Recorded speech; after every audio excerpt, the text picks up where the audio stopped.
আসসালামু আলাইকুম। আমি শাহরিয়ার রাজ রিভার্সের নতুন আরও একটি ভিডিও আপনাদের সামনে আমন্ত্রণ জানাচ্ছি। যে বিষয়টা নিয়ে কথা বলতে চাই সেটি হচ্ছে যে গত কয়েকদিন ধরে টানা ঝুম বৃষ্টি হচ্ছে সারা বাংলাদেশ। আপনারা জানেন ইতিমধ্যে এই বৃষ্টির ফলে দেশে বন্যা সৃষ্টি হয়েছে এবং ইতিমধ্যে বাংলাদেশের কিছু কিছু অঞ্চল বন্যায় প্লাবিত এবং জনজীবনে চরম ভোগান্তি নেমে এসেছে। আমি যদি সেই বিষয়টা নিয়ে আপনাদের সাথে একটু আলোচনা করি, রেকর্ড বৃষ্টি আর পাহাড়ি ঢলে দেশের পাহাড়ি ঢলে ভাসছে দেশের দক্ষিণ এবং পূর্বাঞ্চল। বঙ্গোপসাগরের সৃষ্ট লঘুচাপ আর সক্রিয় মৌসুমি বায়ুর প্রভাবে গত কয়েকদিন ধরেই সারা দেশে চলছে অবিরাম বর্ষণ। আর এর ফলেই চট্টগ্রাম বিভাগের অন্তত 7টি জেলায় দেখা দিয়েছে মারাত্মক বন্যা পরিস্থিতি, যার মধ্যে সবচেয়ে ঝুঁকিতে রয়েছে কক্সবাজার, বান্দরবন আর রাঙামাটি জেলা। পরিস্থিতি সবচেয়ে ভয়াবহ রূপ নিয়েছে পর্যটন নগরী কক্সবাজারে। ইতিমধ্যে আপনারা জেনেছেন যে চকরিয়া, উখিয়া, রামু, টেকনাফের বিস্তীর্ণ এলাকায় এখন পানির নিচে। মাতামুহুরী নদীর পানি বিপদসীমার উপর দিয়ে প্রবাহিত হওয়ায় লাখো লাখো মানুষ পানিবন্দী হয়ে পড়েছেন। একই সাথে উখিয়া এবং টেকনাফের রোহিঙ্গা ক্যাম্পসহ বিভিন্ন পাহাড়ি এলাকায় দেখা দিয়েছে মারাত্মক পাহাড় ধসের মতো আশঙ্কা। পাহাড়ি জেলা বান্দরবনে আপনারা জানেন যে পাহাড়ি জেলা বান্দরবন ও রাঙামাটির অবস্থা আরও সংকটাপন্ন।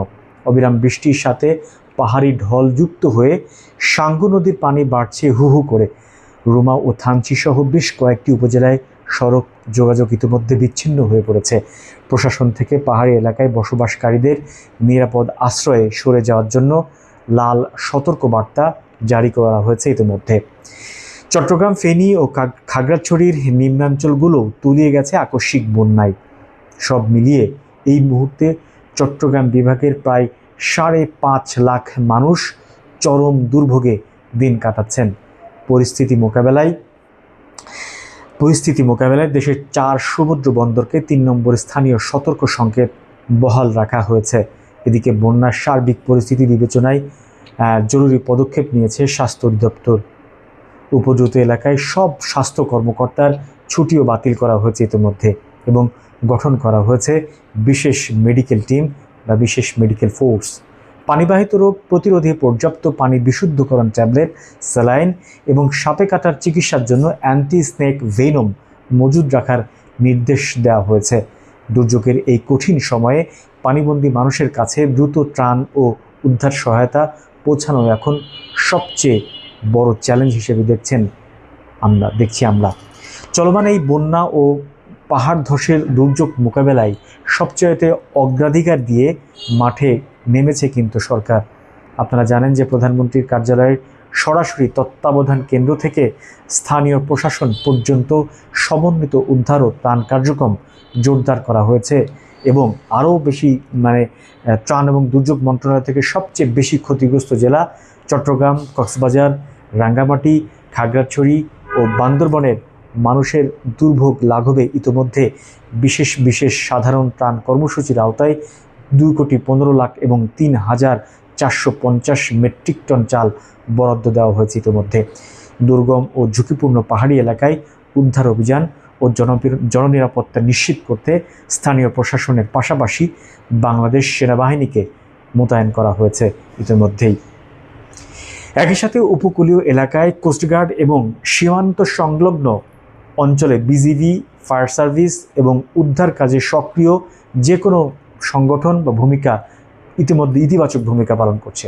উপদ্রুত এলাকাগুলোতে ইতিমধ্যে 1,000-এর বেশি আশ্রয় কেন্দ্র চালু করা হয়েছে, যেখানে ক্ষতিগ্রস্ত মানুষের জন্য 3 বেলা খাবার, বিশুদ্ধ পানি, স্যানিটেশনের ব্যবস্থা করা হয়েছে ইতিমধ্যে।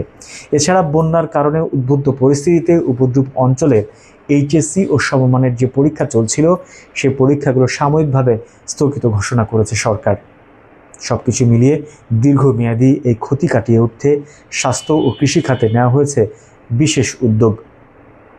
বিশেষ করে স্বাস্থ্য অধিদপ্তর থেকে ক্ষতিগ্রস্ত জেলা ও উপজেলার মাঠ পর্যায়ের কর্মচারীদের ছুটি বাতিল করে জরুরি মেডিকেল টিম ইতিমধ্যে সেখানে গঠন করা হয়েছে।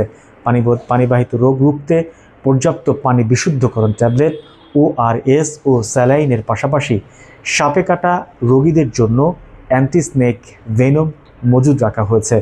অন্যদিকে কৃষিমন্ত্রী জানিয়েছেন যে বন্যায় ক্ষতিগ্রস্ত সবজি, ধান এবং মৎস্য চাষিদের তালিকা তৈরির কাজ শুরু করেছে সরকার। যাদের বীজতলা নষ্ট হয়েছে তাদের জন্য সরকারি উদ্যোগে উঁচু স্থানে বিকল্প চারা উৎপাদন করা হবে এবং কৃষক কার্ডের মাধ্যমে ক্ষতিগ্রস্তদের দ্রুত পুনর্বাসনের সহায়তা দেওয়া হবে বলে জানানো হয়েছে। এছাড়া ভবিষ্যতে এই অঞ্চলের যোগাযোগ সচল রাখতে এবং জলাবদ্ধতা নিরসনে বা জলাবদ্ধতা কমাতে চট্টগ্রাম থেকে রেলপথ থেকে 5 ফুট উঁচু করার ও দীর্ঘমেয়াদী পরিকল্পনাও কিন্তু হাতে নিয়েছে সরকার। সব কিছু মিলিয়ে এই সমন্বিত উদ্যোগে ইতিমধ্যে আমরা এই বর্তমানে যে দুর্যোগ মোকাবেলা, সেই দুর্যোগ মোকাবেলা করতে সক্ষম হব বলে আশা করা যাচ্ছে। সব থেকে আরও একটি বিষয় হচ্ছে যেসব সামাজিক এবং সামাজিক যে সংগঠনগুলো রয়েছে, যারা প্রতিনিয়ত ইতিমধ্যে আমরা দেখেছি দুর্যোগে বা বিভিন্ন বন্যা বা সাধারণ মানুষের যে কোনো দুর্ঘটনায় বা যে কোনো দুর্যোগে সবার আগে যারা পাশে দাঁড়িয়েছে, সেসব সংগঠনগুলো ইতিমধ্যে তাদের প্রস্তুতি নিচ্ছে মৌলিক যে খাবার, শুকনো খাবার এবং বিভিন্ন ধরনের খাবারের চাহিদা তাদের পূরণের জন্য সেসব মানুষকে, বিশেষ করে ছোট ছোট শিশু এবং বৃদ্ধ যারা রয়েছেন তাদের জন্য আলাদা করে বিশেষ সহায়তা ব্যবস্থা চালু করার জন্য তারাও ইতিমধ্যে কাজ করে যাচ্ছে বলে আমাদেরকে জানানো হয়েছে। তো আসলে আমার আজকে এই কন্টেন্ট বা এই ভিডিওর মাধ্যমে আপনাদেরকে জানাতে চাচ্ছি যে আসলে হতাশ হওয়ার কিছু নেই। সংশ্লিষ্ট এলাকায় যারা বন্যা দুর্গত এলাকায় আটকে পড়েছেন, নিয়মিত খাবার, পানি বা বিভিন্ন কাজে সহায়তা পাচ্ছেন না, তারা নিকটস্থ জনপ্রতিনিধি অথবা নিকটস্থ যে সরকারি দুর্যোগ মোকাবেলা বা দুর্যোগ মন্ত্রণালয়ের যে আশ্রয়ণ প্রকল্পগুলো যেখানে মেনটেন করেন, যেখানে তদারকি করেন, সেখানে দ্রুত যোগাযোগ করবেন এবং নিজেদের বেঁচে থাকার জন্য সার্বিক যে সহায়তা যতটুকু যারা নেওয়া দরকার এটুকু নেওয়ার জন্য আপনাদেরকে অনুরোধ জানানো হচ্ছে। তবে সবাই ভালো থাকুক, আর এই দ্রুত এই বৃষ্টিপাত থেকে বাংলাদেশকে রক্ষা পাবে সেই দোয়া করি মহান আল্লাহ তাআলার দরবারে। সবাই ভালো থাকবেন, সুস্থ থাকবেন। আসসালামু আলাইকুম ওয়া রাহমাতুল্লাহি ওয়া বারাকাতুহু।